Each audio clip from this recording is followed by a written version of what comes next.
Господин Петров, първо честита победа. Матчът беше доста по-трудно, отколкото предишното Косово. На какво го отдавате? Първо, отбора на Черна гора е много по-добър отбор от отбора на Косово. Второ, в този матч се видя нашите проблеми, които имаме, върху които трябва да работиме, разбира се. Но най-важното е, че момичета проявиха характер и успяха да спечелят един гейм, който беше много труден. Реално първи и трети гейм бяха наистина много, много интересни и много оспорвани. Колко важно беше, че така се развиха? За характер на отбора.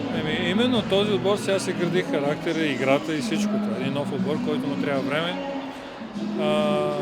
Неизбежно да играем с грешки, не са като по-големите, да бъркат по-малко, така че въпросът е да сведем тези грешки до минимум. Имаше притеснение от самото начало на матча във всички. Нормални неща, които трябва да се преживеят. Кои са най-важните елементи, които трябва да се изчисти в играта ни? Може би имаме доста неща, които можем да направим с сработването с разпределителите. Не знаем точно при коя ситуация, каква топка да играем, защото нападателките още не са сигурни в това. И имаме още какво да покажем на сервис, мисля. Трябва да бием сервис като домакин, да е по-агресивно. Утре е последния матч от групата срещу Гърция.